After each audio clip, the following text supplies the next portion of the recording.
Hello, friends. Welcome back. It is Tuesday. It is 3:30. We are back with Live with Lava Sub. I am Weston, aka Lava Submersible. You can check out my work under that handle on Instagram and on TikTok. And today I'm going to be drawing some boxer boys, boxing gentlemen, if you will.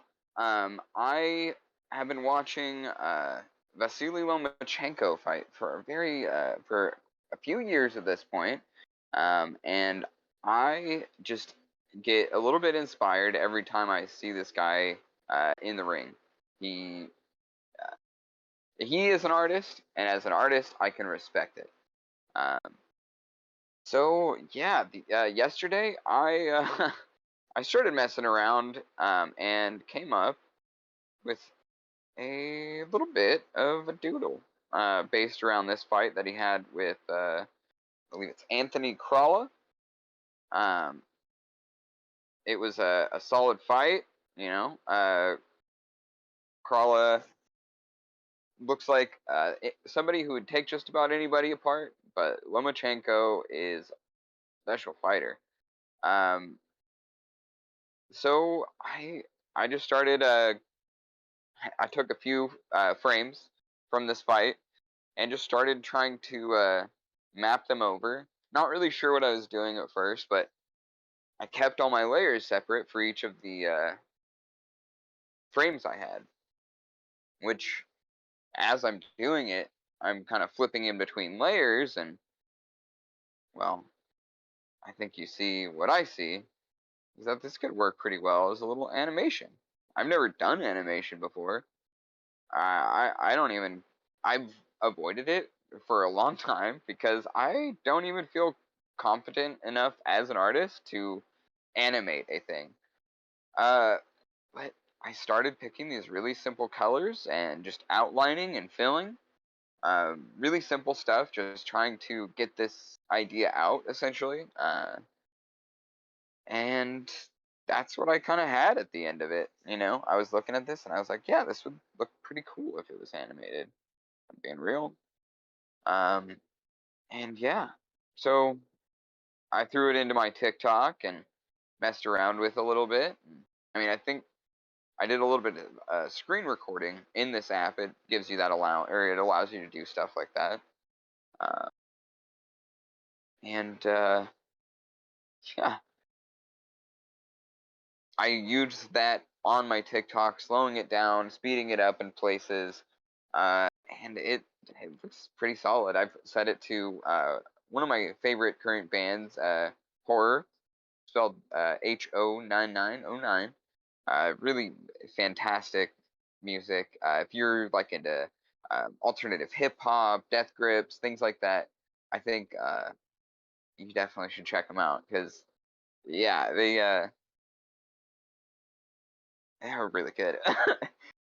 So anyway, that's on my TikTok, but this is here. We are live with Lava Sub on Twitch, and yeah, I'm gonna start throwing a little bit of detail into these very basic color shapes that I started with. Not entirely sure yet what I'm doing, but frankly, that's exactly where I started yesterday, and I'm pretty okay with it. If I'm being real with you, I've thought about like what kind of colors I was gonna use, what tools I was gonna use, and you know, I'm not feeling like going super hard on like painting this in or trying to ink it in and then blur the hard digital edge of that line and things like that. I'm just trying to you know, I just want to do something a little bit more simple than that. So I'm just going to see what this white airbrush kind of effect will have on this. I'm very curious. Ooh, I have it very big. I was working on a different piece last. Or no, actually, I was working on this piece last. I just remembered. I was trying to do some big splashy like photography lights, and then gave up on that idea. I spent too much time on this piece as it was. But then when I was thinking about what I wanted to do today for Live with Lava Sub, I was like, well, I mean, could you could do it. So here we are. Yeah. Oh, I should say, as always, and to do this at the top, I try not to make it a habit, but just want to warn anybody who's sensitive to flashing colors and light and rapid movement. Uh, content warning for everything I do because I am constantly zooming in and out on the screen. I just, I don't want to. I don't want anyone to get hurt. I'm like to try and make sure I'm looking out for whoever might be in the audience. So yeah, warning for that. Also, I don't know if I'm gonna get any controversial words says today, but that's always a possibility with me. So, we've had a lot of guests on the program lately, and it's been really nice. Um, and yeah, I think I've realized that, I think I'm slightly less edgy than a lot of my friends. Not in a bad way. They're great people. I think I've always been very sensitive, and yeah, that kind of part of me comes out in these kinds of situations where the last thing I ever want is to make people uncomfortable or hurt anybody. That's not who I am. I have been that human being, and I tell you what, it's no way to live. I don't recommend it. Be kind to your human beings. We only have one life. We only have one shot at this crazy, messed up world. I don't know. I just don't want to make anyone's time here harder than it already is or ever needed to be. I have a hard enough time. I get it. Um, so that's where I'm at with all that. You know, at a low enough opacity, the very white airbrush does look, just kind of takes on the color underneath. That's kind of working for me. I'm not entirely sure how I want to do the gloves. Do I want to just highlight the or the clothes in general? Do I just want to highlight the seams of it? I think that's what I'll start with. Let's jump into another frame.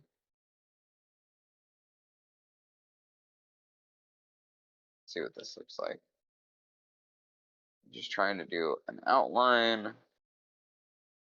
Yeah, wow, okay. I thought we were a little lower opacity, but pretty high up there still.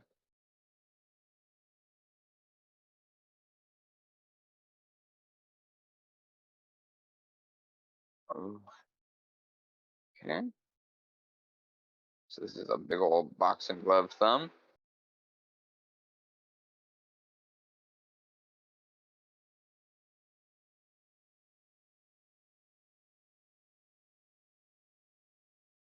And I suppose we want to kind of get that lip of the glove in there. I don't know if anyone in the audience is a fan of boxing, but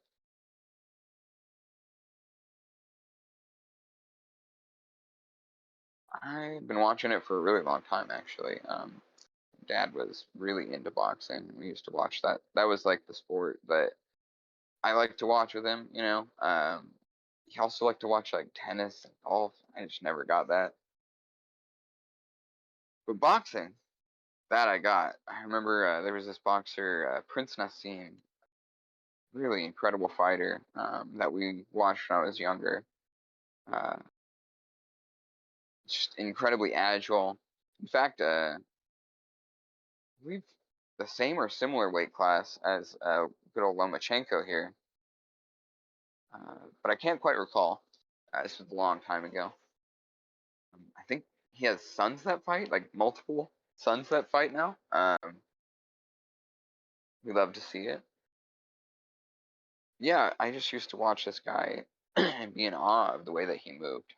You know, it's a very interesting thing. It's one of those, I think most people around my age, uh, that were, I mean, really, just about anybody my age around there was all kind of socialized to be into sports. Our culture has so much to do with, uh, sports as a activity, as like a thing that families do together, a bonding kind of thing, Um, but I didn't like baseball. I don't know why the fuck I was ever playing baseball.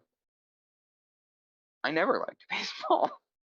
So why did I play it for longer than any other sport that, in a lot of cases, I actually cared about, or even like boxing would have been a sport that I would care about.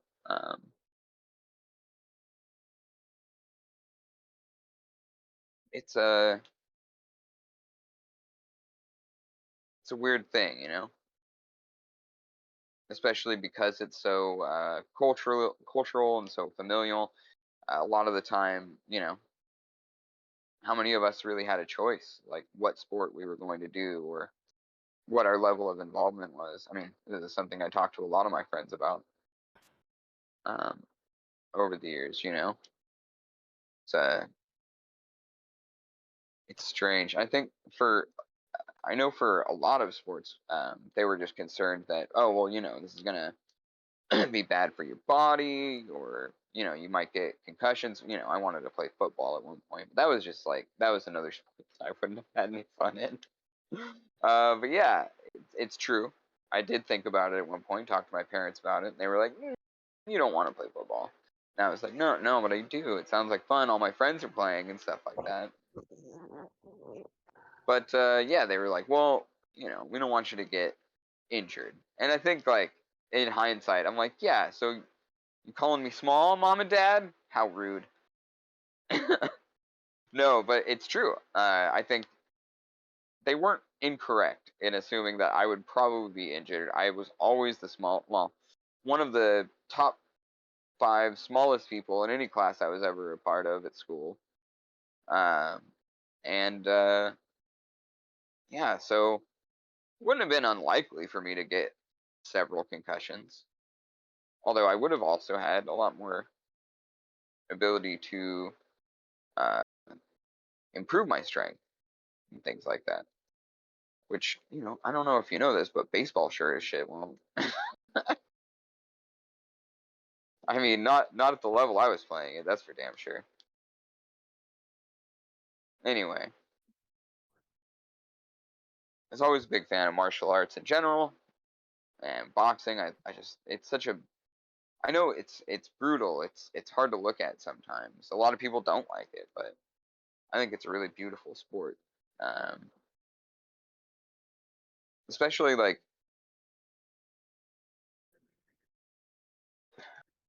the movement of it, the beauty in the way that these two people are dancing around each other, reading each other's, anticipating each other. Uh, it's a violent dance, absolutely. Actually, interesting fact. One of the things they almost always bring up about Lomachenko during a fight is that when he was a kid, his dad is a boxing trainer, and when he was a kid, his dad pulled him out of the gym.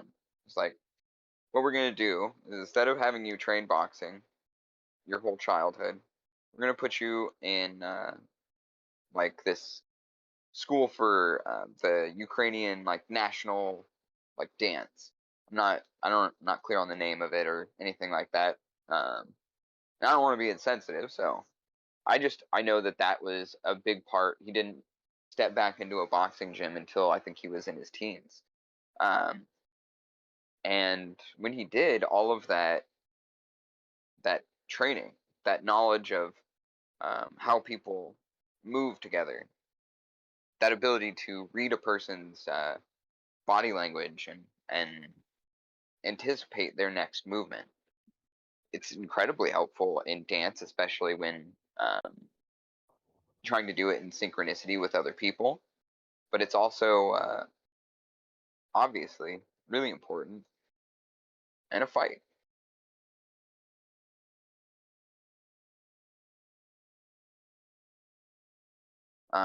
In fact, this whole sequence, Loma was probing with his that's his left hand. He probes the hook or the jab, tries to see what happens when he tries to split the guard of Krala. And he sees that Krala's got a pretty tight guard up, but because he's got such a tight guard up and he's bent in half, he's not going to see the right hand coming. So he probes the left again, jabs with the right to make sure that guard's nice and tight up around his eyebrows and nose, and then lets the hook fly right into the temple. Lights out.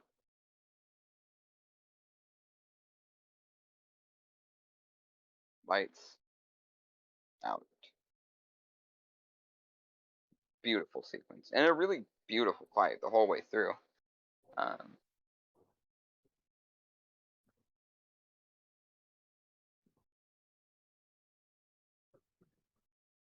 But there is something that I guess I can be thankful for that I missed in the process of,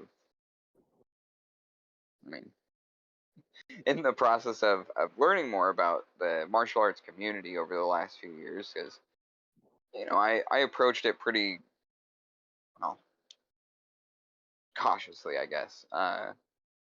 You know, it's one of those things that kind of has a little bit of a stigma to it, especially the way that a lot of the organizations are run. Uh, but I think, if you watch basketball or football or baseball, they're all embroiled in some pretty weird controversies over the last few years. Ones that I uh, definitely don't agree with or appreciate. So, was it surprising to see that see these right wing ideologies pop up in combat sports? Absolutely not. It was frustrating. It was disappointing because you think about martial arts and you don't think about, um, or at least I never thought about the the side of it where you're essentially being trained to be a bully. But the more I learned about it, the more I realized that this kind of fascistic obsession with tradition permeates a lot of martial arts culture, or mixed martial arts especially. You can look into the histories of a lot of the grappling art forms and see the fairly and see a lot of the same things I did with how a lot of these sports were developed, who was developing them, who was using them. Uh, Brazilian BJJ, for example, was uh, a big has been a big part of training American cops since its proliferation across the world.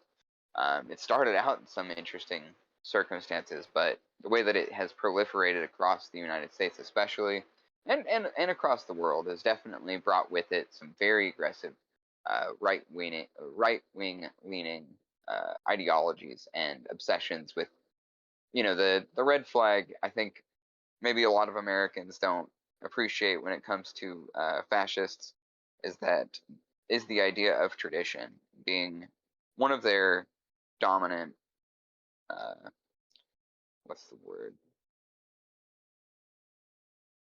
One of the ways you can find a white supremacist or a fascist without them ever saying that's what they are. It's uh, in a large way, a recruiting tool, because when people say tradition, especially in this country, it means it doesn't have the red flags attached to it that I think well, that I think it should, but the more you know, right? And I think in this case, it is important that you know that these are an easy way to tell. I've said multiple times on the program that I grew up in a place where that was, a haven for white supremacists, um, in Northern California. I've talked a lot about Redding. Because yeah, it wasn't a place that I would wish on any children grow up there. But the benefit of that is knowing how to spot a fascist, knowing how to spot a white supremacist a little bit better than most. And that's honestly, I've talked a little bit about my time getting really into conspiracy theory when I was younger, before on the program as well. That was a big part of, I think, why I was able to uh, see through a lot of it, especially in the long term. Um, was that I had become so well acquainted with these dog whistles and uh, things like that from how I grew up. Uh,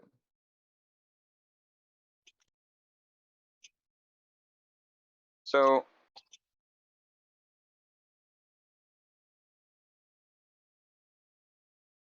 What's up, when I Weston? started, oh, hey Zach,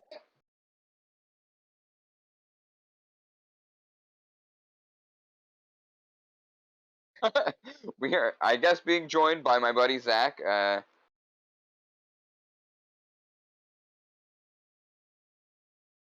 Zach is my old buddy. Do you guys need to test levels or anything for a second? I can shut up.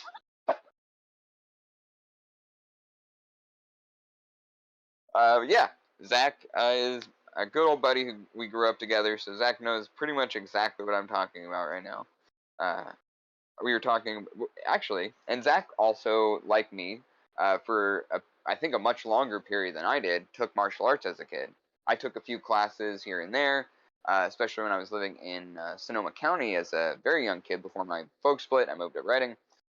Uh, but Zach was it Taekwondo for Yeah, I did Taekwondo for 6 years. 3 years? Yeah, 6 years. 6 years. Yeah. Yeah. So Really I good. was actually, huh? I said it was really good. I Yeah, recommend it. it's definitely one of the ones that I was looking into, trying to learn down here. Trying to find someone who teaches it, because yeah, I don't know.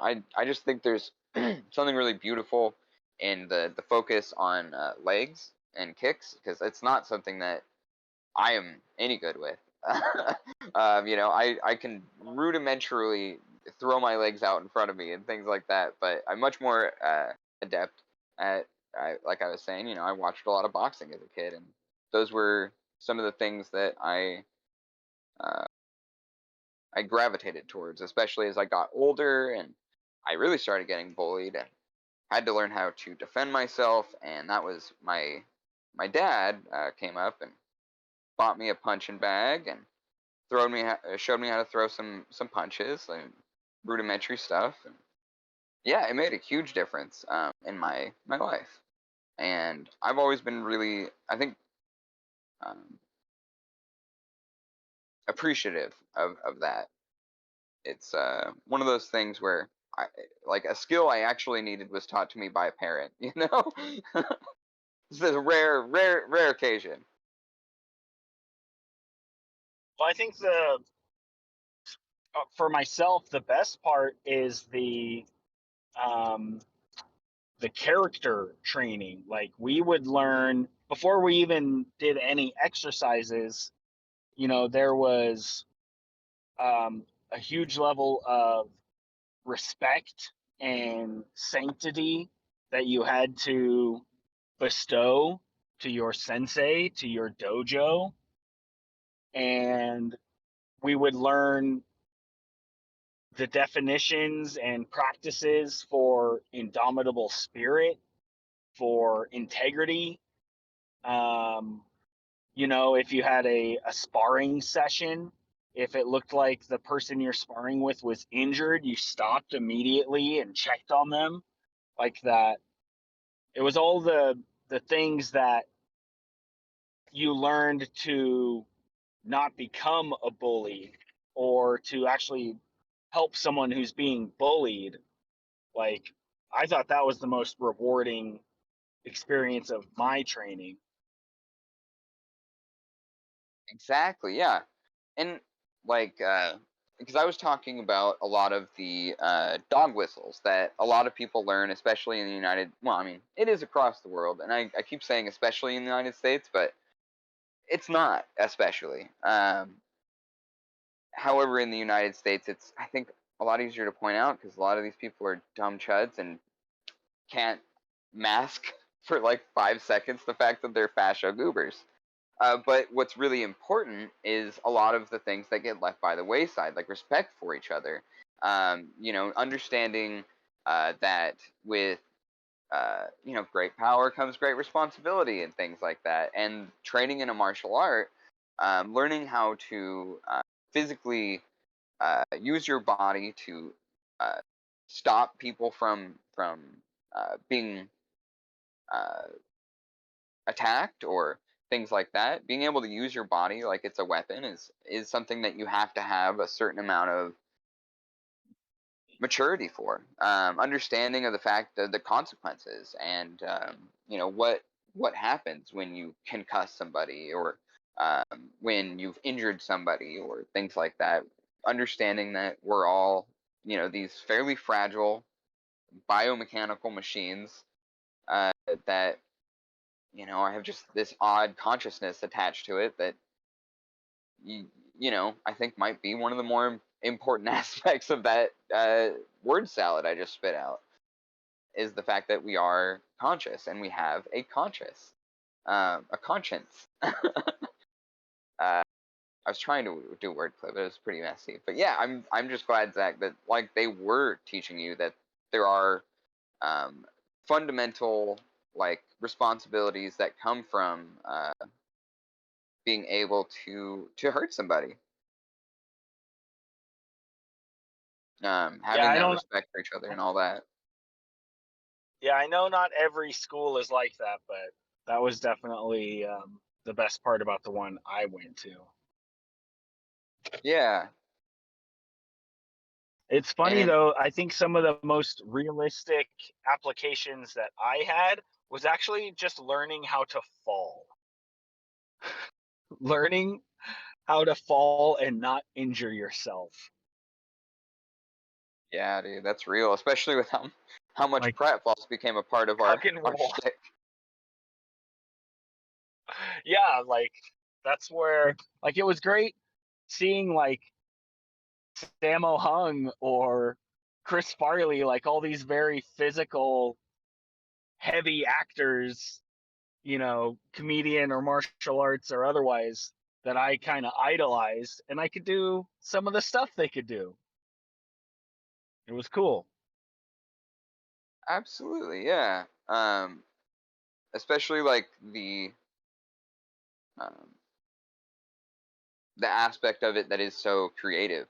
You know, there is, you know, just learning how to fall and not injure yourself, but once you realize how to do that, there's a whole world of like creativity that opens up to you. You know, uh, I if it wasn't something that was important to me when I was younger, I might have a much more broken body.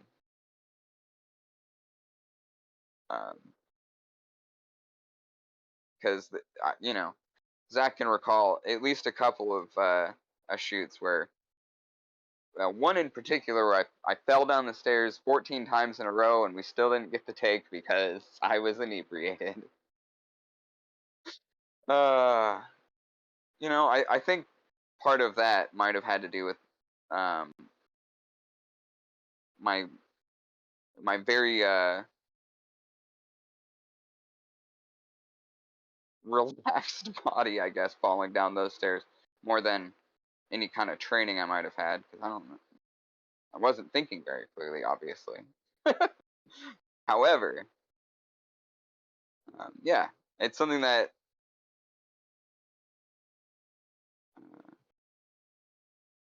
either way, I am glad that I learned a little bit about when I was younger.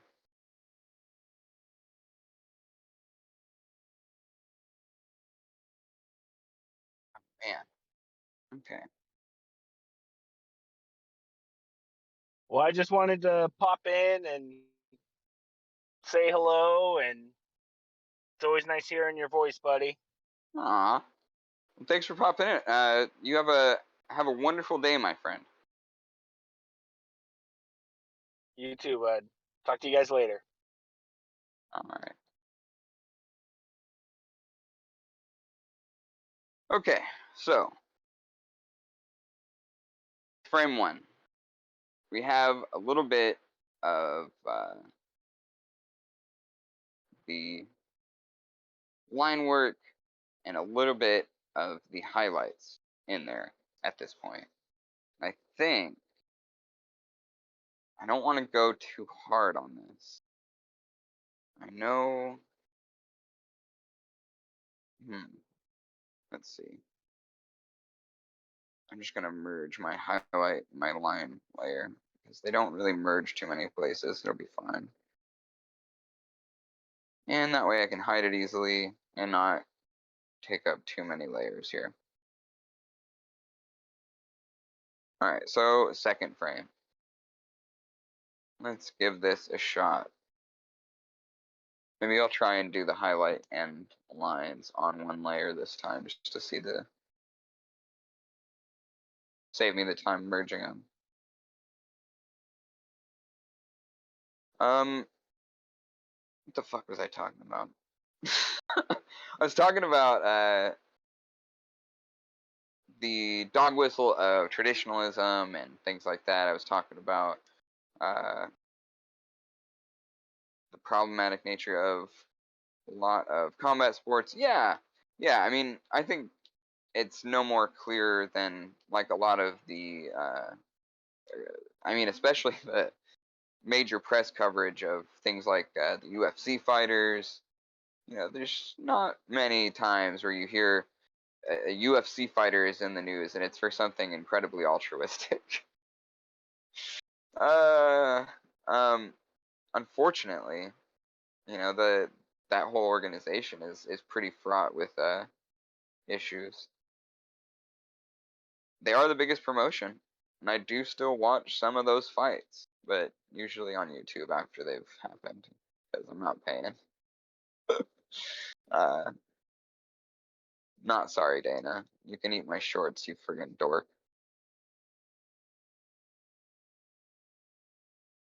But yeah, I was really surprised when during the recent Covington Masvidal uh, matchup, a lot of the pre-fight stuff was Masvidal and Covington, each of them vying for Donald Trump's attention. Essentially, it's super cringe, super weird. I don't like, I don't get it. When people who are marginalized suck up to the fascio goobers that want them dead.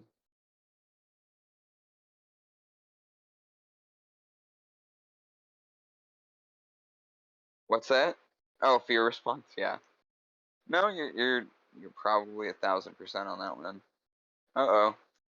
I draw on my reference layer. I did. Big silly. All right, we're going back. Going back in time.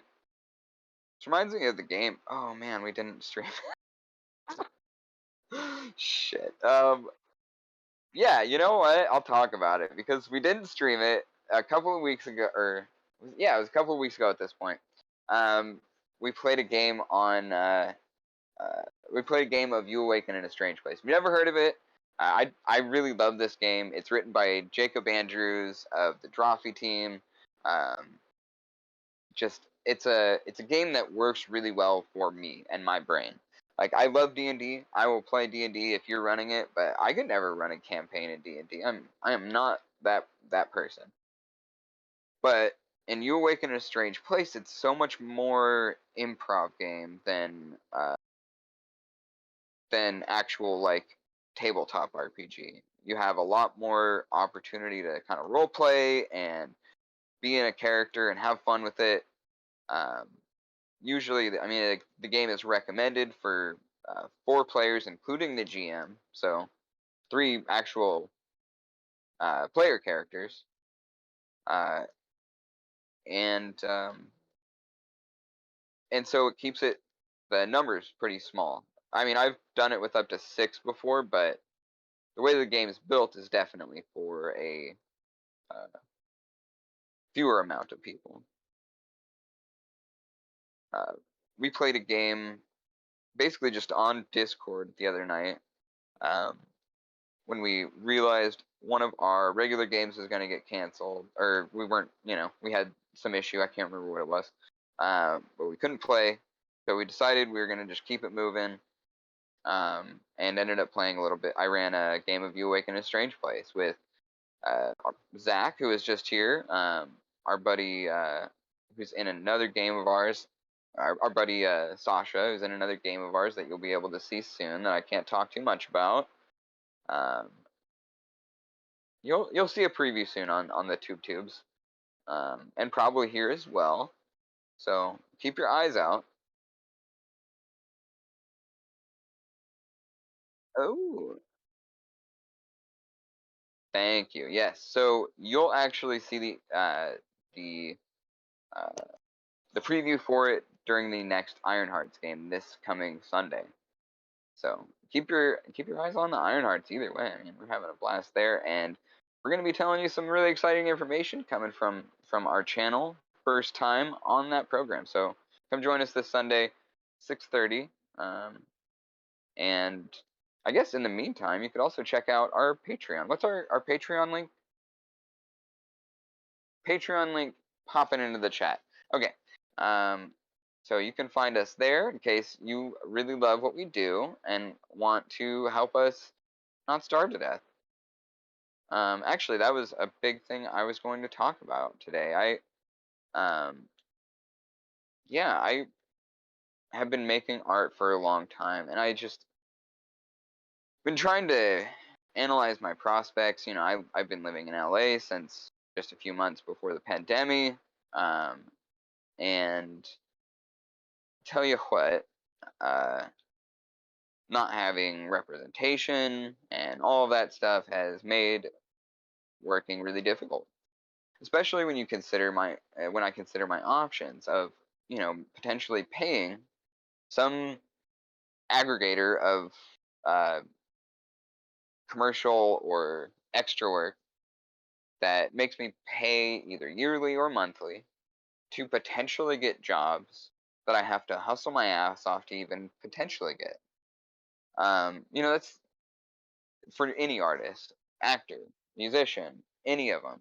You should never, ever, ever, ever be paying to work. That's absurd. This is our labor. We have spent, in some cases, decades developing this talent, this skill, this art, of developing ourselves to be adept to it. Absolutely. If you went to art school or if you went to any school to learn your craft even more, you're talking thousands of dollars of investment. Um, just, I mean, it's absurd to think that we should have to pay to work. That's criminal. That's robbery. An agent, if you have an agent, they get a percentage of what you make when you actually get a gig. That's how it should work.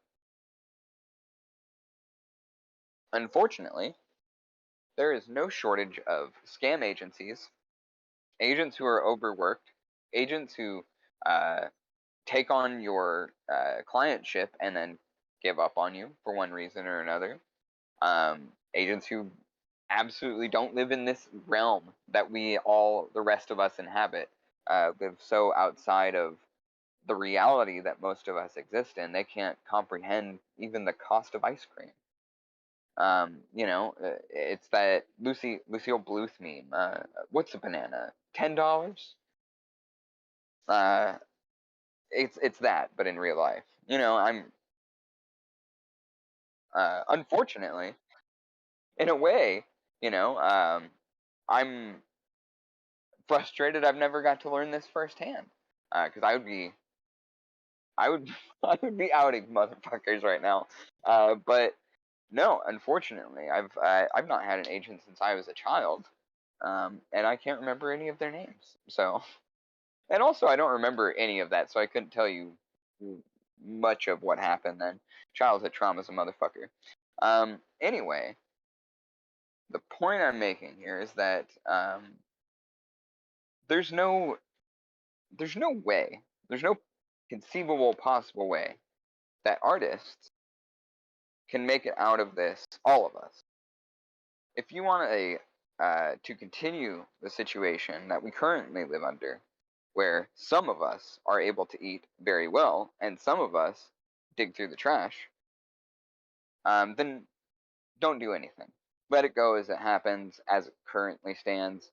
But if you actually give a shit, um, and you have half a brain, I think you can realize that what we ought to be doing is organizing, is working together towards common goals, collaborating, creating collectives of artists, and working towards all of us working, all of us thriving, sharing each other's work, hyping each other up, helping each other score commissions.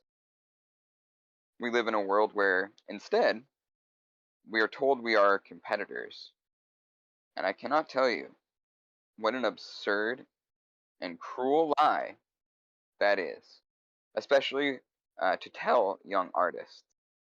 No, you know who is our enemy. You know who we are competing against. Capital.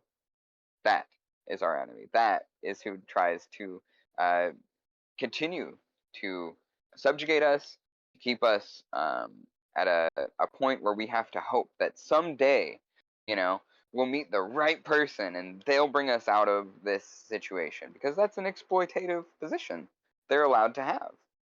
It's one that, by and large, has evolved over time, but it's not entirely different from the ones that existed in old Hollywood when things were really sketchy, especially at this point.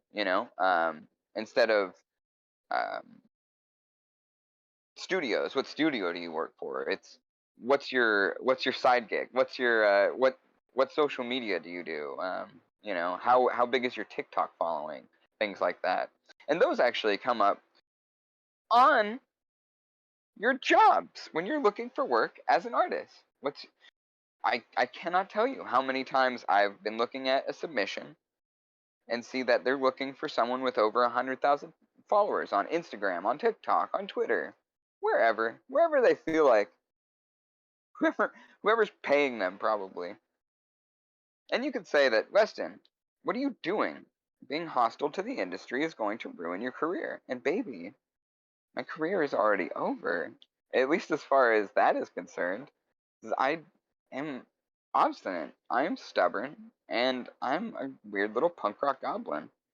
And as a result of that, in all of my years hustling DIY art and making this my passion, making that aspect of what I learned when I was so young, when so many people that I cared about, knew about, were defending each other, collectivizing, working together, making a scene, protecting each other from violence.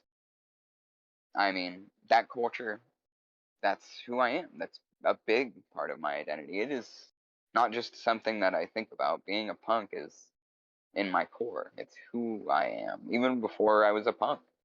I think that's that's something I think a lot of punks would say.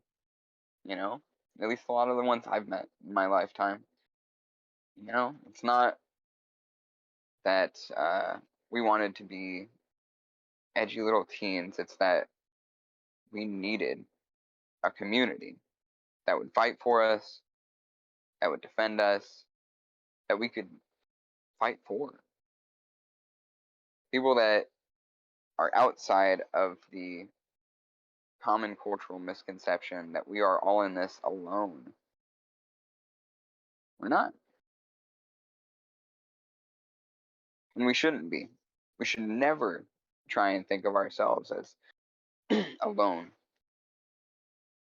And if you're alone, let me be your buddy. You know, I don't dislike a lot of people. I dislike certain belief systems. I dislike certain um, tendencies, but a lot of these things are just socialized into us. I think self-analysis and analysis of who and what we are and where we've been and what we say, that self-awareness is a powerful thing. The more we learn about ourselves, the more we can learn about each other. The more we learn about each other, the more we can help each other. There's that old quote, I forget who says it, but no man is an island. And I think we can update that to know them as an island. You know what I mean? That, you know, I think it's going to be one of those always poignant, always useful phrases because it's true. None of us are alone in this world. None of us should be alone.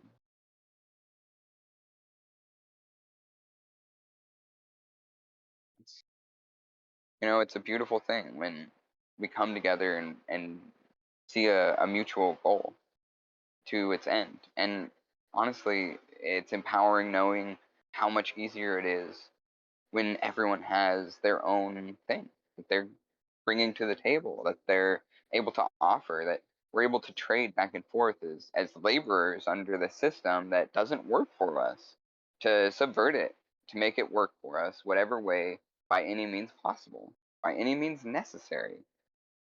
Um, I don't I don't see any artist as competition, and not because I think I'm so fucking good at it or anything. It's that it's absurd to think that way. It's gonna hurt you, and and maybe not like Lomachenko is hurting uh, Anthony Crawler right now, but I can tell you it's not good for you. What happened here? Did I move this frame somehow? Hmm. I think that's fixable. Let me just adjust a Rooney. Oh, shit. So, let me explain the problem. Um, what you're looking at, evidently, I moved the color frame down and to the right of where it was originally resting. For whatever reason, I don't know why. When I did that, I forgot to move the reference layer to match. So when I went and did the highlights and line work, they are on the reference layers lines and highlights, not the colors line and highlights, which actually gives them a very curious shape. A little bit of a smear frame, yeah, absolutely. Was that? Yeah, man, what? How did I even get there? What is this line? Open this back up. Oh, it's the hairline. That's what's going on there. I don't think we need that. That's distracting. Let's actually just erase that.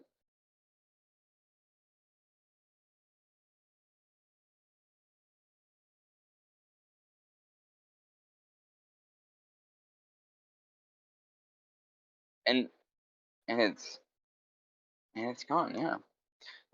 You know what I think I'll do? I think I'm just gonna match here. This frame. I'm gonna do something silly or seemingly so. Okay, so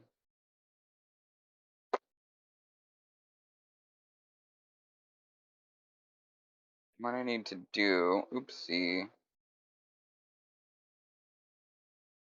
here's we go.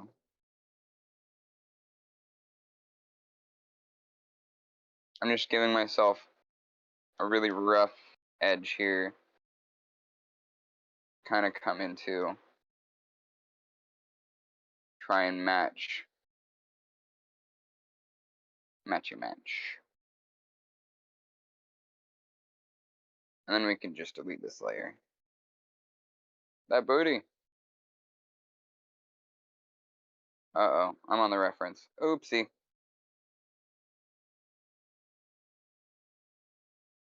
Alright, well, I already gorfed my fix, so I'm just gonna go back and try this again.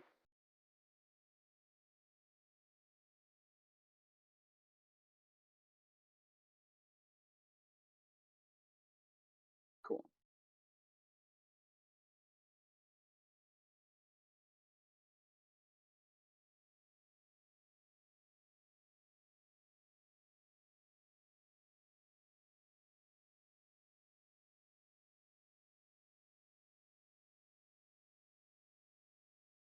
I mean, I just don't think my line work's consistent enough to ever animate. It's something that I love. I absolutely adore animation, but I've never like been able to hold a straight line. My hands are super shaky. Just it's a it's not it doesn't seem like something that would be manageable for me. Like I could try and do like my own version of like squiggle vision or something like the like home movies. Yeah, but it's not um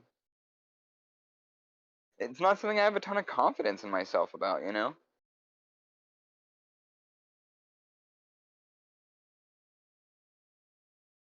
Yeah, home movies is the greatest, one of the best shows ever made in my opinion.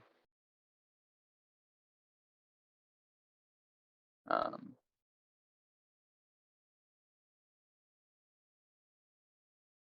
no, yeah. I mean, I was talking earlier, me and Zach making movies when we were kids and stuff like that. I mean, that was just something that we did. So when we saw home movies, it was like, oh, cool, we made a movie about us. And it's just like knowing that there were kids all over the country that felt the exact same way, staying up later than they were supposed to, watching this programming block that was literally called Adult Swim, aka not for kids, just so they could, see a part of themselves in something um,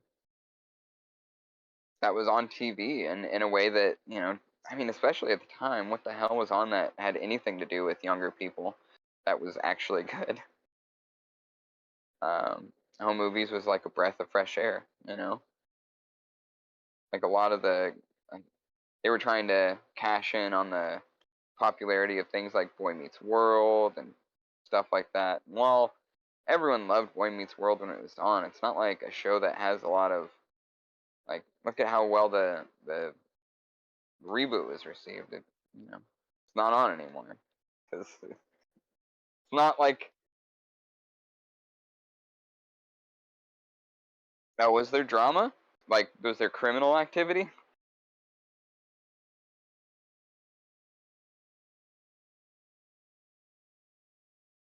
I mean, if it wasn't a profitable, if nostalgia wasn't a profitable uh, market, then they would have already stopped. But it's they don't know what nostalgia to pull from No, at this no, point. it's a problem of they don't know when to stop. I just saw today in my Facebook feed that The Neverending Story is now getting remade and is going to be released in 2023 by Disney, of course. Yo, And I love that story. I've actually read the book. Oh, so good. So I'm just hoping that they don't just completely, Disneyify it. yeah, I mean like, yeah, I've never read the book. Is it like, is the It's movie the original movie, is it a pretty good like interpretation of the film or the story? it's a good interpretation of a fair section of the book, but there's so Oh, much really? more. There's so much more. Okay, maybe I have a copy of it. I've just never read it. Oh, you should. It's such a It, good I tore through that book, and you know how thick it is if you have a copy of it. I tore through it in maybe 2 days. wow. No, yeah, I'll have to check it out. It's deep. It's real deep. I mean, I love me some fantasy. That's my vibe. Wait, what am I doing? When you read it, you'll love it. I guarantee.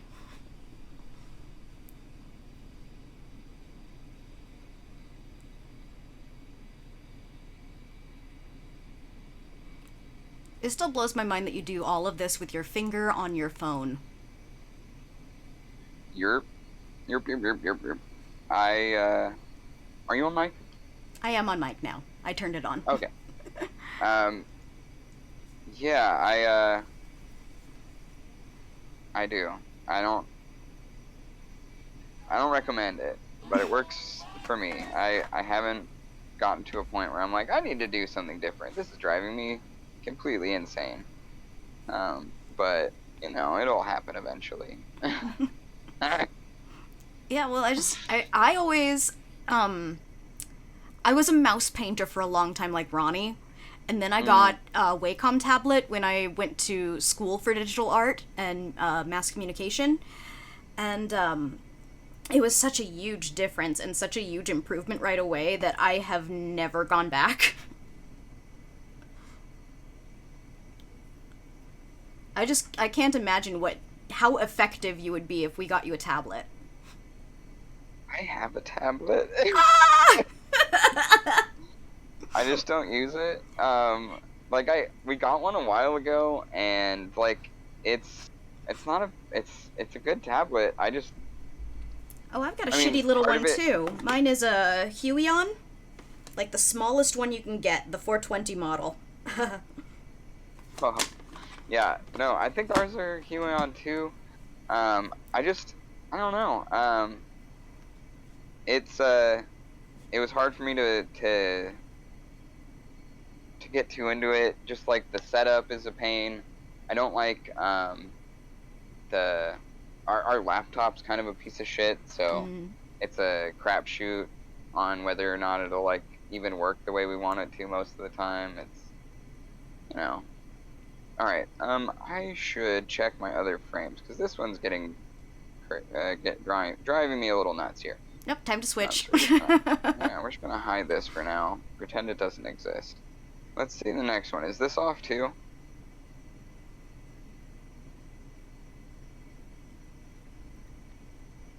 I don't know. Yeah, looks pretty good. Okay. Alright, at least I didn't move several frames. That would be way more frustrating. Pop up a new.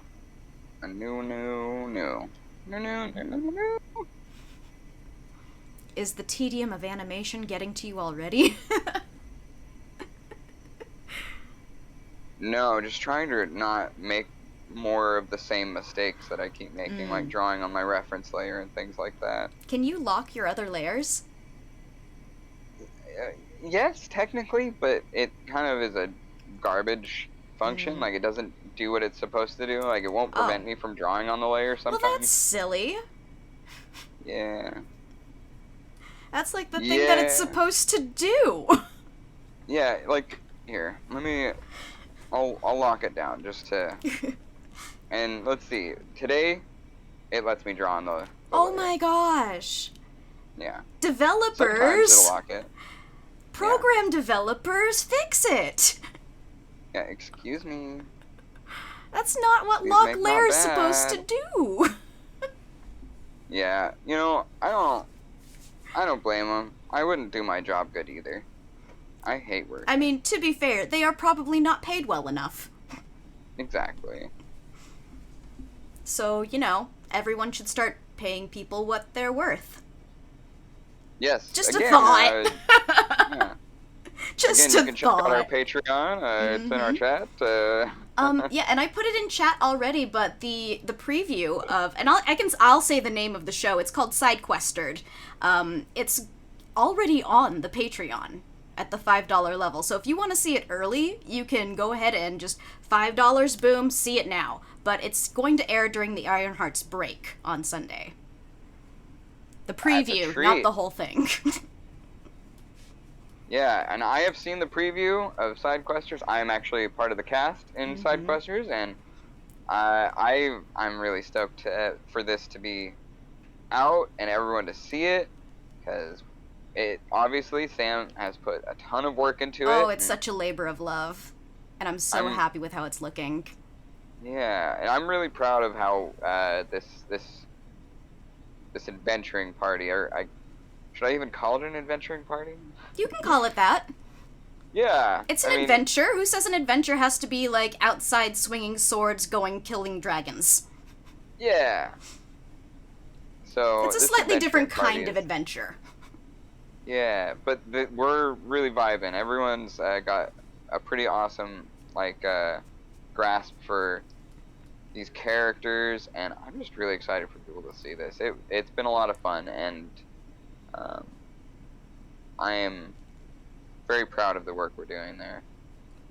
Yeah, I think it also hits on a lot of interesting topics as well. Because, I like to mix in a little controversy with my gaming. And we love it, yeah. And it's not necessarily even like I'm trying to find solutions. I'm just like, hey, here are problems. Let's talk about them a little bit. Yeah, man. I mean, our last session, we definitely got into some topical stuff. It was a lot of fun. Especially, we weren't informed about the real life inspiration for the encounter event. Yeah. Yeah, until after we got off mic and we were talking in text, and knowing where Sam was at when they wrote the adventure, or this session especially, it made it have like a whole new layer of meaning that I don't know. I'm so excited for everybody to see this. It's been such a fun game, and we're killing it as far as I'm concerned. Yeah, I'm super excited for it too. When it comes out, and we still have more to film, and I have lots to edit. If there are any other editors out there that want to get in contact with me to maybe collaborate on something and get a cut of the Patreon money, then get at me. Nerdcrafty.com. Hey. All the information's there. But yeah, so once it's all edited and everything, we're going to have it come out on Twitch, and then it'll be on Patreon in perpetuity. Hey, there we go. Yep. Get at us. We are trying to build up our very tiny little slice of this world. I don't even want an empire, just a slice. Tiny, slim little slice. Like I was saying, man, I just want to eat. I just don't want to have to... Mm-hmm. And I want to make sure that all of the people that I work with can eat and get health care and have roofs over their heads and all of that. Yeah, I mean, I don't know. I don't want to... yeah, I will... Okay, I don't know what I'm saying. I'm getting lost in the drawing. But ultimately, I just want to say, like, all the stuff we've been doing this for 6 months now. We have a lot of material out.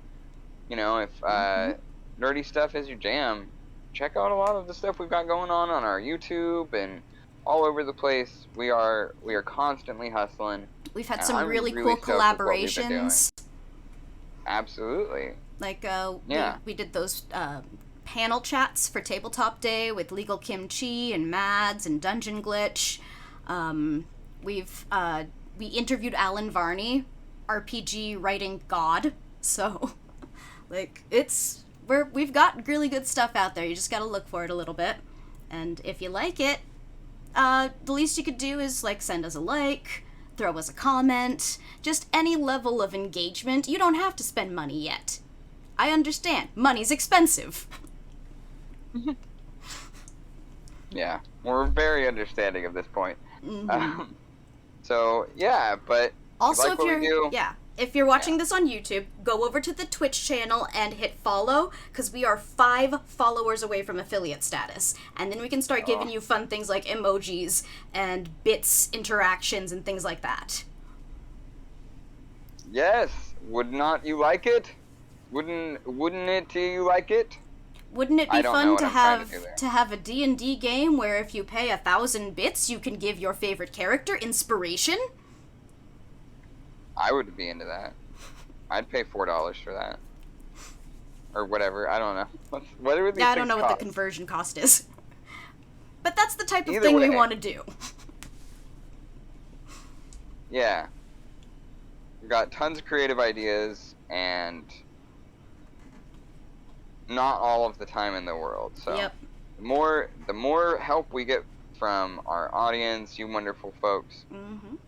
the more we're going to be able to put out. Yep. And also you can tell us, like, what things you like and what things you want more of.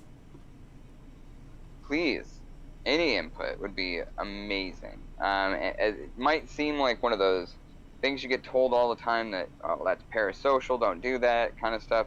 We're too small to care. Please, tell us your thoughts. Yeah, I could keep throwing spaghetti at the wall. It's getting kind of full. Yeah. But I mean, I'll scrape some off and throw more if you want me to. But the point is, we're not gonna stop. So if you want content that you want, tell us what you want.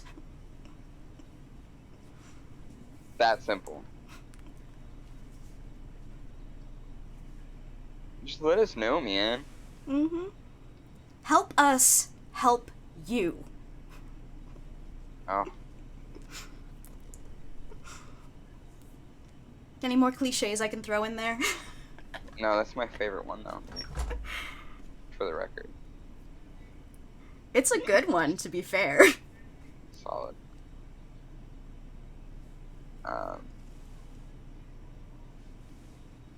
You know, I didn't think about how bright this yellow would be with those highlights, but it doesn't matter. I do not care. We're only going to see it for half a second anyway. It's animation. You can get away with a lot of things. What's the frame rate of animation? Is it 24, 16? 24 is the standard. And usually when animators animate, they do it in 2s, so they only have to animate 12 frames per second. Oh. So each frame gets played for 2 beats. So fractions of a second. Yeah. Interesting. Mm-hmm. Yeah, all of this stuff I learned in my technical school that is now defunct and was defrauding me, and I guess those loans got forgiven now, which is awesome. But also I did learn some things there. Jesus. At least there's that. Yeah. Could have fucked up with your money. Yeah, well, I knew it was defrauding me at the point where I never actually saw a dime of my loans. Oh. Yeah, I didn't get a check. I didn't get cash. I didn't have to turn over from my hands to their hands any money. They just took it all. I didn't get to use any of it towards food or housing or anything like that. Yep, I was defrauded. And of course it's... Wait, is this like a big university? Oh, it was national. This was ITT Technical Institute. Wow. Shout out to ITT. Way to suck, losers. Yep. In particular, the one in Rancho Cordova in California. Hi, old schoolmates. We were defrauded. Sorry about that. Hope you get your student loan money back. No. I'm not a violent person. But sometimes somebody just needs to get punched in the mouth. Oh, I knew it. And I think this is one of those situations where, Mm-hmm. you know, someone up there needs to get punched in the mouth just to show that, you know, you're not invincible. We're gonna get you if you keep fucking with us. Well, eventually they will go to an afterlife where pineapples are being shoved in very uncomfortable places. Like the back of a Volkswagen? Yes, like the back of their Volkswagen. Oh, I'm sorry, I couldn't help. I know, I understand. Oh my god, I cannot believe I just Kevin Smith quoted. I've outed myself. It's As a okay. dork. I stole a joke from Little Nicky. Oh man. That's... yeah. I don't even Okay. like Adam Sandler movies. Yeah, I feel that. I mean, I think Big Daddy is my favorite of all of Adam Sandler's movies, but that's because family stuff makes me cry, and I'm a sucker. I think my favorite one is the remake he did of Mr. Deeds, just because it does make me laugh every single time. Okay. It's not Adam Sandler, though. I forget which actor it is that plays the butler. Oh, it's not Schneider, is it? No. No. Okay. Yeah. This is Rob Schneider you're talking about, right? Yeah. The guy who filmed in Sonoma.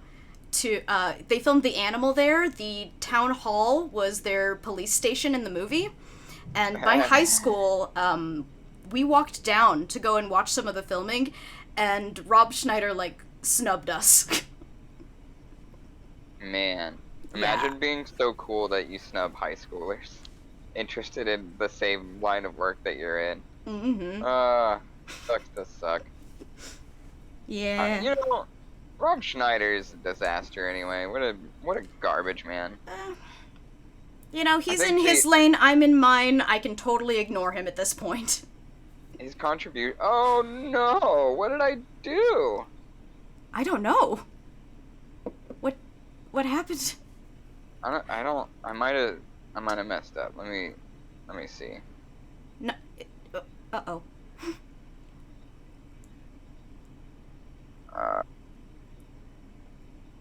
I'm on the edge of my seat. I hope everything's okay. If I did mark up my reference, then I haven't noticed. I can't see it, so it doesn't really matter if I did.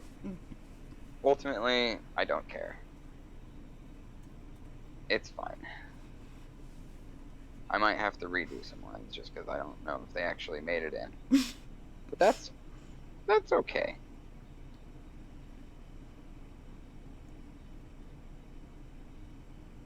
Okay. I started getting in the habit, and it takes more time, but I've made less mistakes with it, of doing when I do my tracing layer, if I have a reference like this type of reference, is I'll trace it in a bright color, like a bright blue or a bright pink, and then I'll go over that on another layer with the ink color. Yes, the Julia technique. I guess it is the Julia technique. She's always going in with her wild... I mean, Karina, I guess, does too. Sorry, Drawfee Obsessives. We love them. That's why I played Jacob Andrews' game. Dude, I had a dream that I met Jacob Andrews, and I'm like, I have a friend that would die if you actually, said hi to him. Oh, dude, I have thought several times at this point that, especially in the days where I'm like, oh no, trying to scramble find players for You Awaken.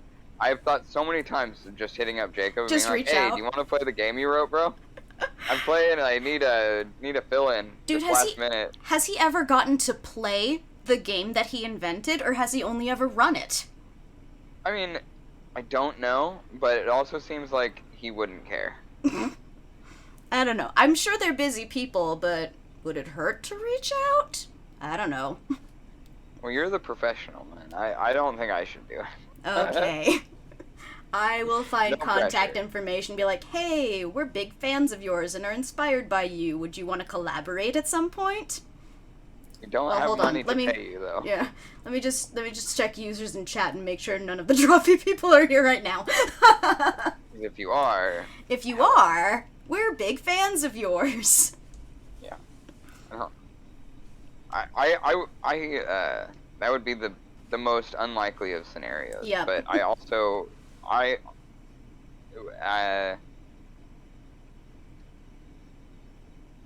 want to believe, that it's possible. Anything is possible. It's, kind of goes back to what I was saying earlier. We hear a lot about this whole parasocial stuff, and maybe I have shit to work out, but, I think a lot about the fact that there are so many people who, not necessarily in a like what's the word, financial kind of sense, but in a, we've spent decades doing what you're doing kind of sense. I wonder why there's not more of like community around the whole content creation sphere. Like we see quite a bit of collaboration, but it's often not like a big creator working with a small creator, or even like behind the scenesing with them and like telling them, this is what you could do better, things like that. Mm-hmm. And like you were saying, Sam, we're all busy. We all have 1,000 things to do, especially like, you've got your real job, you got your side hustle, you've got all of the other stuff going on. You got your side hustle because the side hustle is not enough.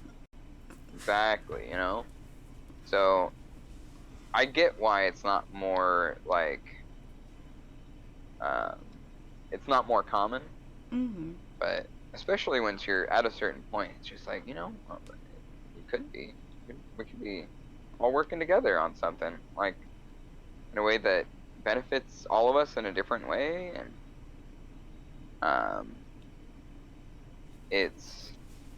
there are win-win situations that can happen.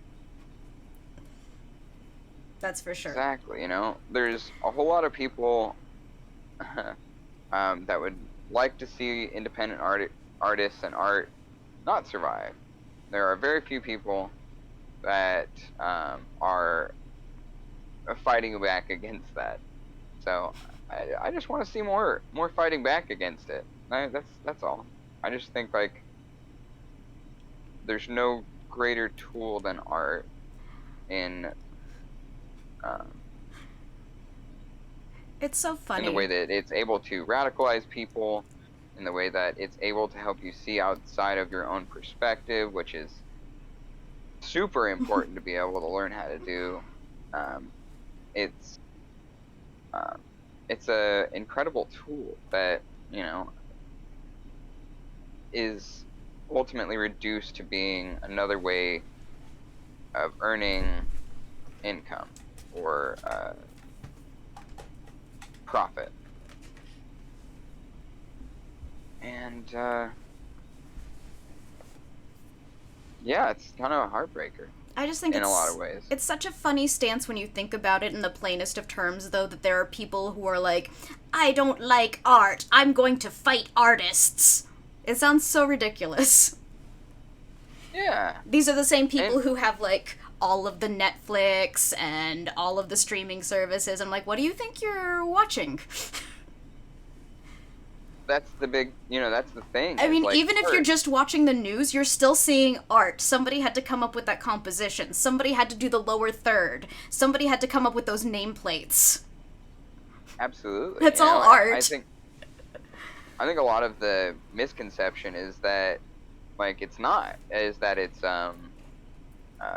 there's this part of our culture thinks about entertainment more than they think about art, and when they're seeing art, a lot of the time they're led to believe that it's entertainment. Well, that just means you're getting your art and you're not thinking about what you're being told. Exactly, yeah, precisely. My point, is that there is something that I'm very passionate about, is the idea that, I've said it over and over again, that our stories, the ones that we tell and the ones that we are told, are incredibly important to the development of our culture and, our society ultimately. And analyzing the things that these stories say has kind of fallen by the wayside in a lot of cases to focus on the personality or the aesthetics. Nah, see, everybody needs to be like Jesus and question everything. Absolutely. That's how you be like Jesus. Yeah, and be really into pegging. Get pegged, boys. That's also a big thing Jesus was into. I read it in the Bible, so don't debate me. I don't do that. Jesus was into a lot of stuff. Yeah. Like, he hung out with degenerates. Right. Dude was into a lot of stuff, and you know what? He was a cool dude.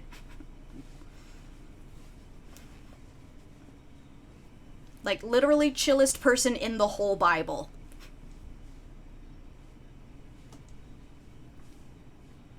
Yeah. So, yeah. Take that, Christians. Just wanted to get that off my chest. Sorry. No, I totally get it. I too was raised by religious people and have feelings about that.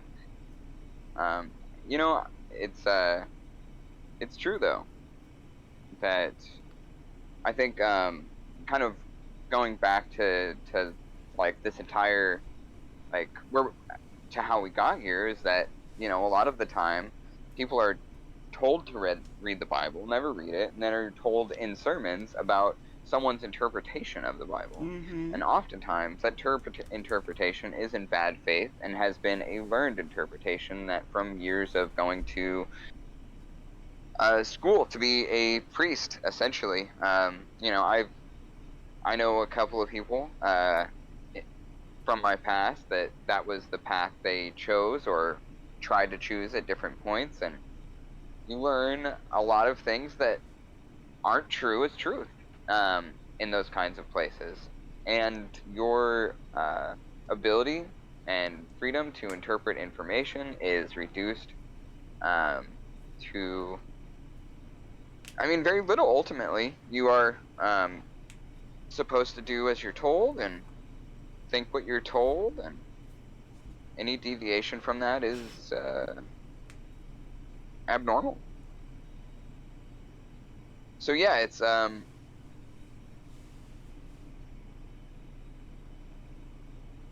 it's always interesting to me to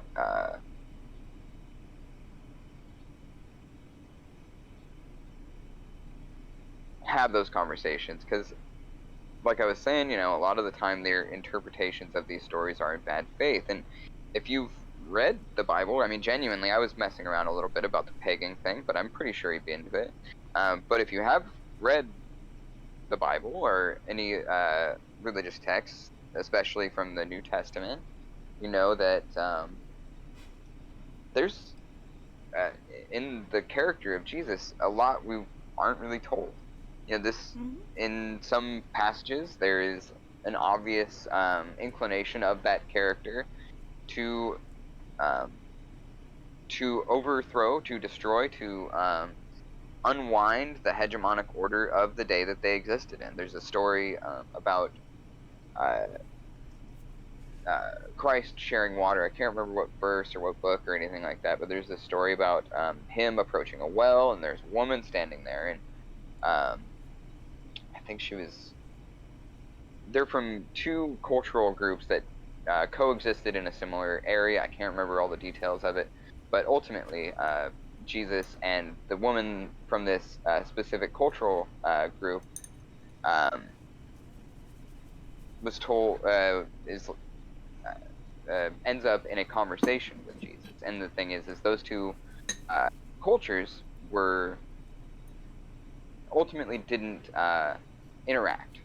It was very uncommon, and it was against the kind of like social order, the hegemonic kind of understanding of the world they existed in. But Jesus approaches her, and he starts a conversation with her. He's participating in the denial, renouncement of that hegemonic order, especially because beyond their cultural groups, she was a woman, and Jesus a man. And this was also against the rules, especially they talk about their her relationship status, and she says she has been married multiple times. At this point, like, if you were somebody other than Jesus living in this society at this point in time in history, that would be against the rules, long and short. It would be very shocking to be on the receiving end of this approach. And when they share water, that's its own symbol of disrupting this social order that ultimately doesn't serve who? Not the ruling class, but the proletarian class. The people who labor, the people who, in some cases, have no ability to be a part of the greater side of society because of AKA the marginalization. common people. Sure, but because of marginalization from many different aspects of their existing society and the orders of and the order that ran it and made these big decisions. All this to say that this is one very simple story that I think is only a few paragraphs long, but definitely gives you, if you know the context of all of this, a much greater understanding that this wasn't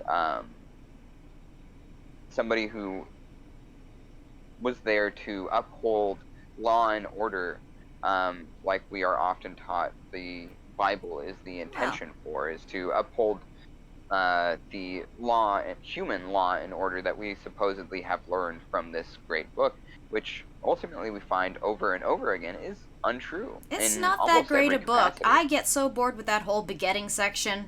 Ugh. No, I'm not disagreeing with you at all. I just mean that I think it's what I'm saying earlier is it's a misunderstood, misinterpreted text. Yeah, like Harry Potter. Focusing on aesthetics and focusing on personality, and these things lead us ultimately to ruin.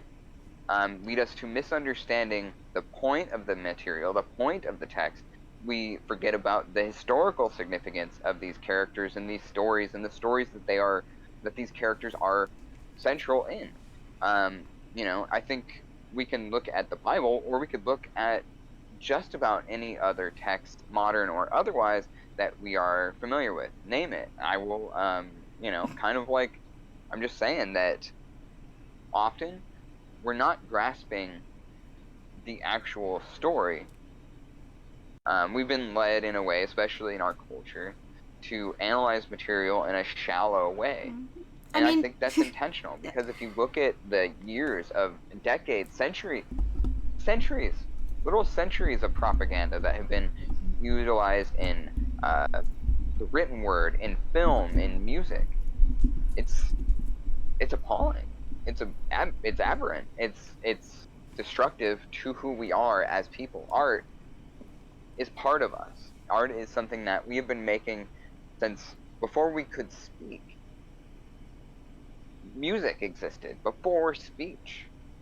Wall paintings, cave paintings, these existed before we were able to communicate like I am communicating to you right now. And still, we were able to tell entire the futures of our culture, who we were at that point, what we did, how we acted. And that is a beautiful thing. When you think about Casablanca, I think what's interesting about that is we often talk about Bogart or Bergman or Peter Lorre, maybe. We talk about how it's a love story, it's a romance, how it's a heartbreaking ending, but with a nice warm touch at the end, just to make you not believe that it's all for nothing. But this is a movie about anti-fascism, literally anti-Nazism.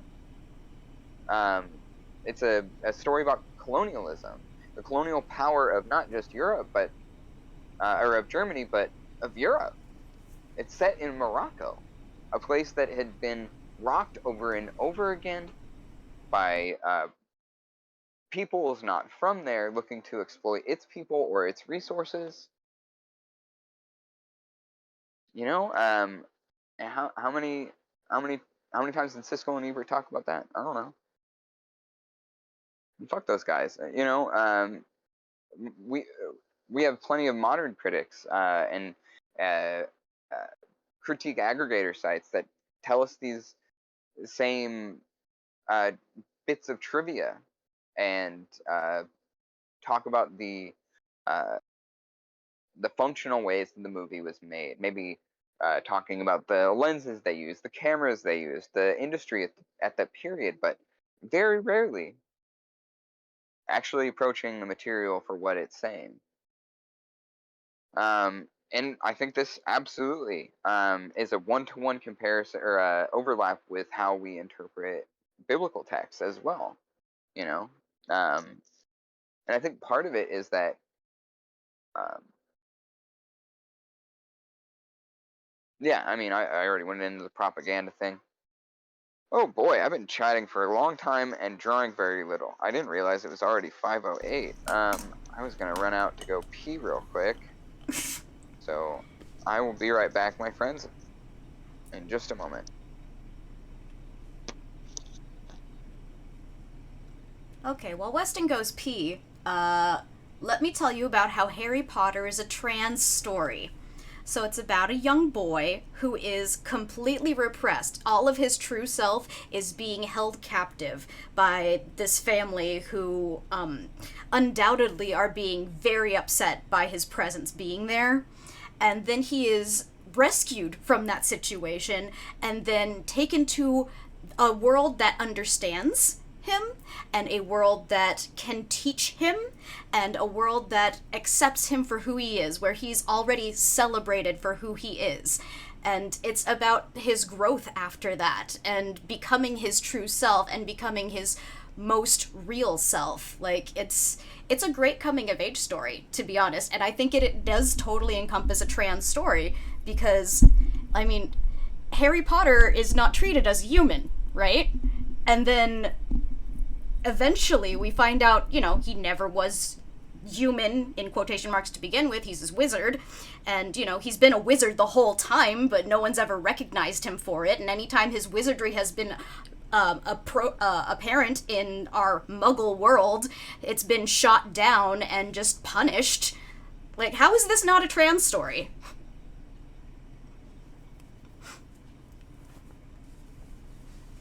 I won't know what the fuck I just walked into. Oh, I'm explaining how Harry Potter is a trans story.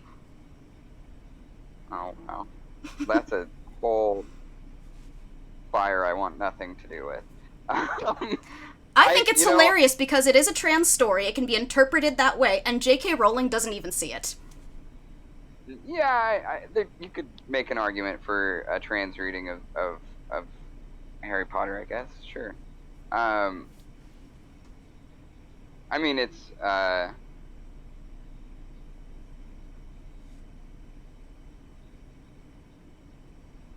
gonna keep saying it's a trans story if for no other reason that it upsets J.K. Rowling. Yeah, I wish. I hope. But I'm pretty sure nothing bothers that woman in actuality. She lives in a fucking castle. Then why does she keep tweeting? Well, because she's a narcissist. It doesn't really matter if people disagree with her. What matters is people agree with her. That's what Joanne is looking for. Yeah, but a narcissist would already think that everyone agrees with them. Yeah.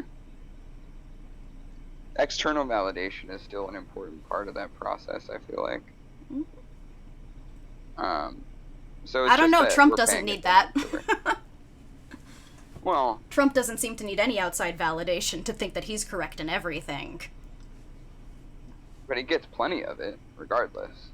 Like, from, like, all kinds of places. I mean, all over the world. Not to mention his staff, not to mention his family. I mean, he is deified. Not justifiably by any stretch of the imagination, but he is. No, he's a sad old man. And they need to take away his driver's license. I believe so as well, but I think, for me anyway,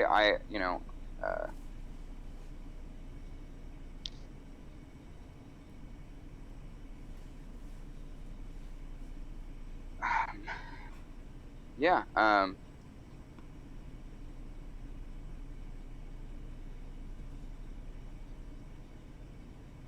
it's yeah, it's never been like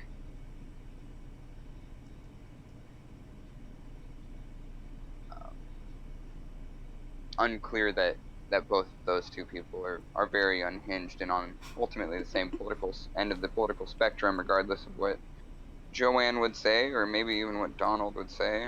I don't really care. What they say is part of the point, is that neither of these two people are genuine or honest or good or trustworthy. I don't think Donald Trump even counts as being part of a political party anymore. He is only in it for himself. He used the Republican Party for his own gain. I mean, I see it more like Donald Trump is a fascist and helped the right wing move closer towards fascism. I mean, they were already more than 90% of the way there, but now we have a party of fascists and a party of crypto-fascists. Yeah, but I don't think that's why he did it. He did it because it benefited him. Why he did what? Why he ran for president? Why he did anything? He is like Batman level villain.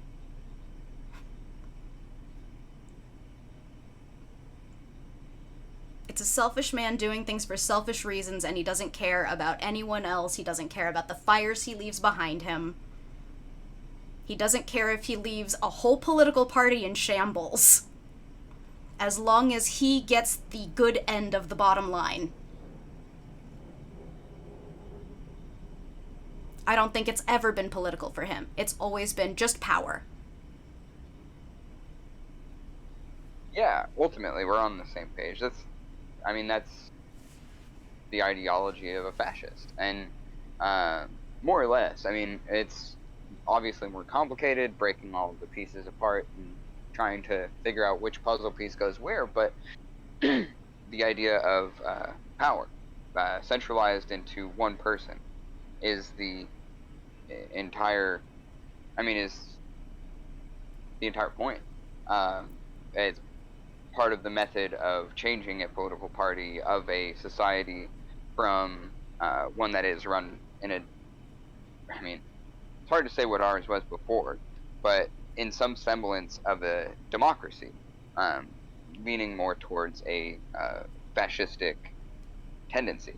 And, like, if the Republican Party, I'll agree that the Republican Party is splintered, you know? But that you can say in shambles. We know it's falling apart. I wish. I don't believe it is. I think that it's strategizing. Like a lot of the smarter fascists that worked for Trump and ultimately still work for Trump have been doing since before he was elected. You know, these pieces were in motion before, and they were just escalated.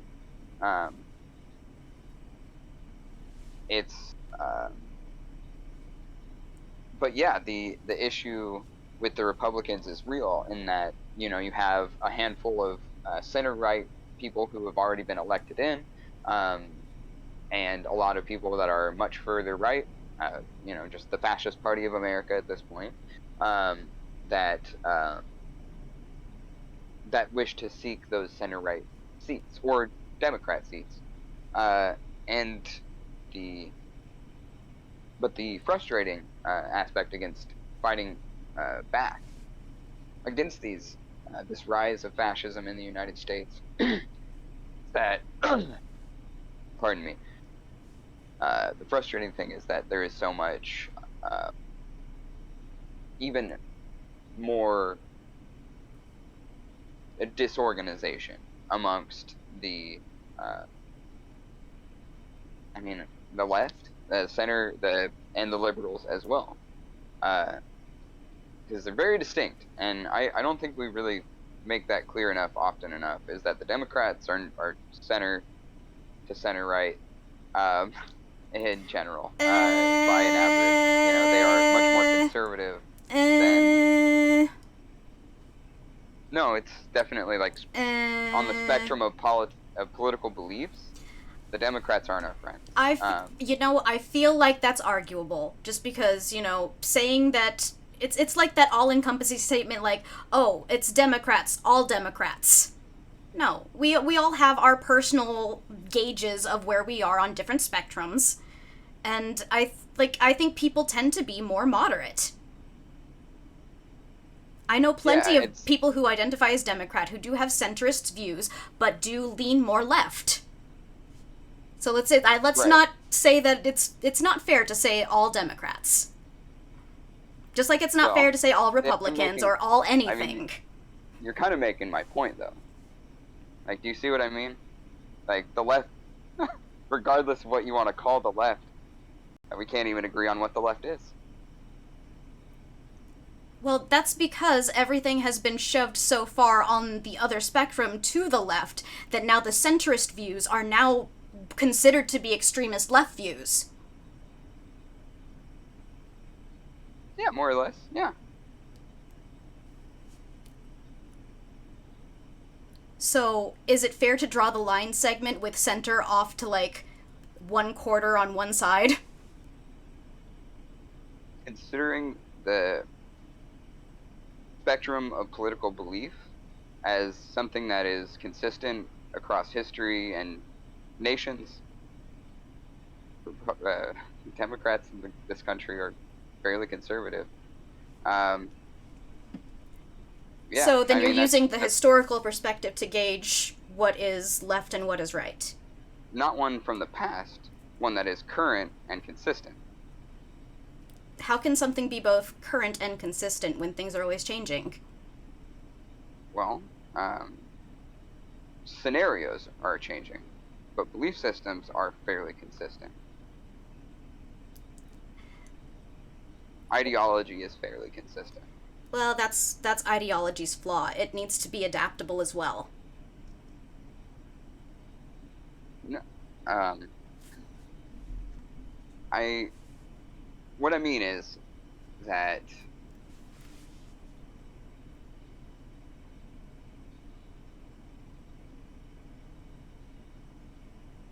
long and short of it is, even on a current understanding of political philosophy, of very many different offshoots of this political spectrum, whatever labels they might go by, there is a fairly consistent way to measure these things across history, across time, and when you look at what's happening in this world currently, the political landscape of it, our country considers the center as a general conditioned point of view. I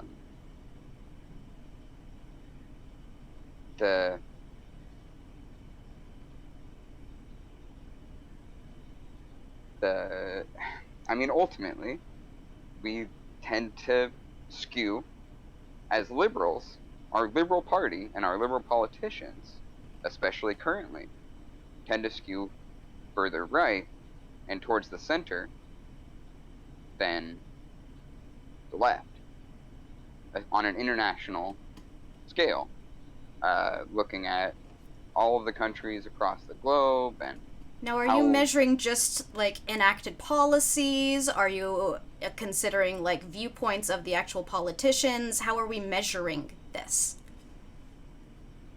Because if it's by policy, then yeah, it's gonna lean more right, because the right doesn't want to move at all and doesn't want to compromise. So all the compromise has been on the left side.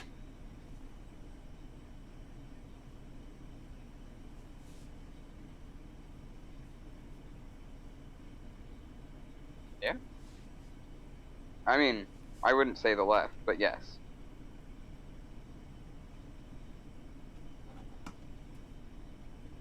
Yes, I just think there are ways of measuring things, but it's very interesting, and we have to analyze the way they are being measured as well. Because the way it's being measured may be curated in a way to make us think one thing, when in actuality it's not necessarily entirely true. You could measure a totally different data set and get something else.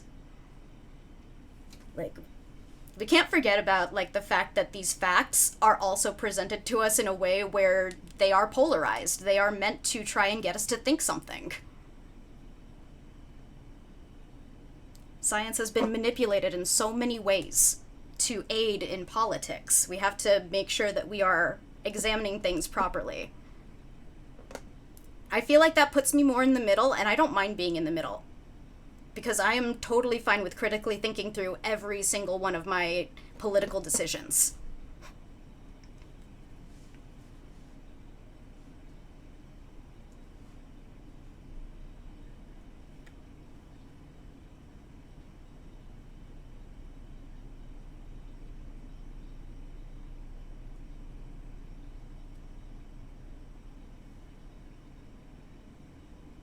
Oh, Nate the Sound Ninja says hi. Oh shit! We What's got up, so Nate? into talking about everything else. I don't know when that came in.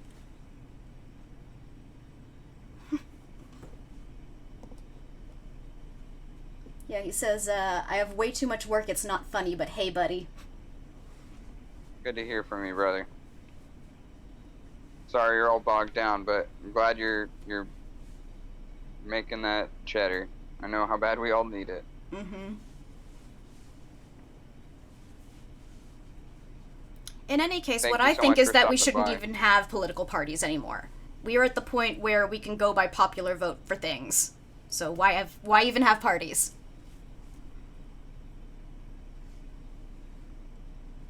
I don't know, Sam.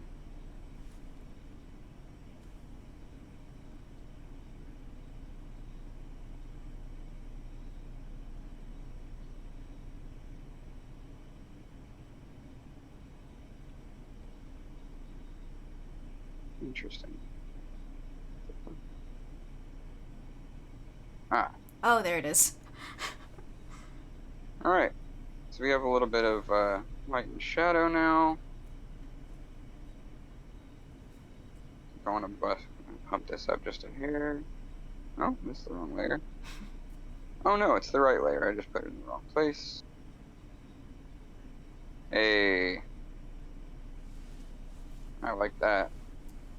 So when you made it an animation, did you animate it on TikTok? Uh-huh. Okay. I wasn't sure if you used another program or not.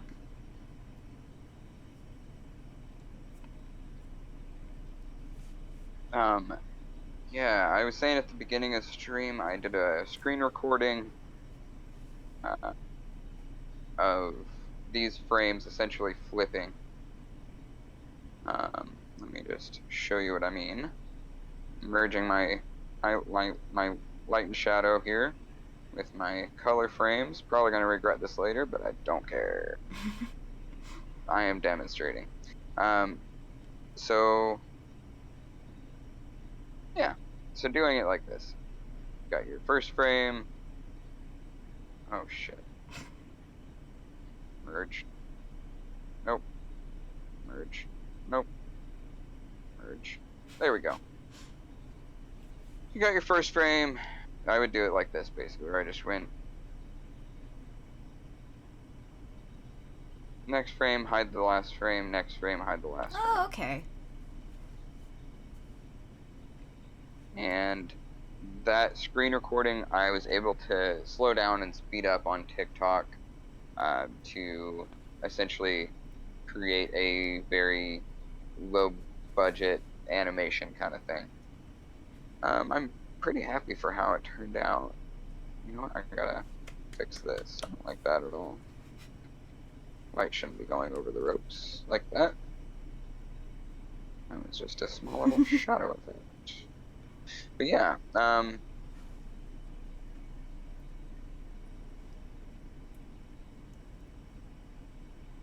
Yeah, that's a really cool way of doing it. I wouldn't have thought of just doing like a screen record and flipping through the frames like that. it worked.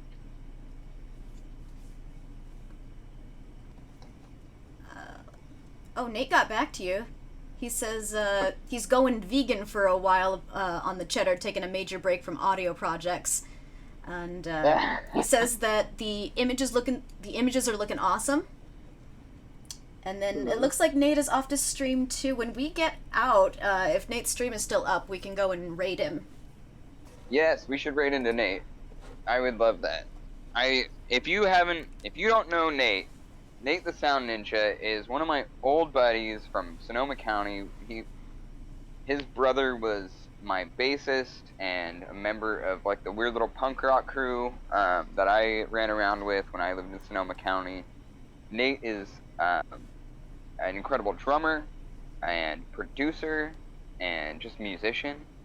Nate's been working in video games lately. He's got a couple of games out that he's done the music for. There was hop-alongs, and you know what? In a few minutes, you'll be able to join his stream and ask Nate all about the music he's been working on. Last thing I saw him working on was a short film that looked like it had a really a lot of effects work and stuff like that. Nate was doing the whole sound design for. It was kind of work, but dude is super smart, super talented, and you should definitely go join the raid when we go into Nate's channel. Keep it on in the background while you make some dinner or anything like that. You know, he makes really beautiful music and is constantly engaging and entertaining.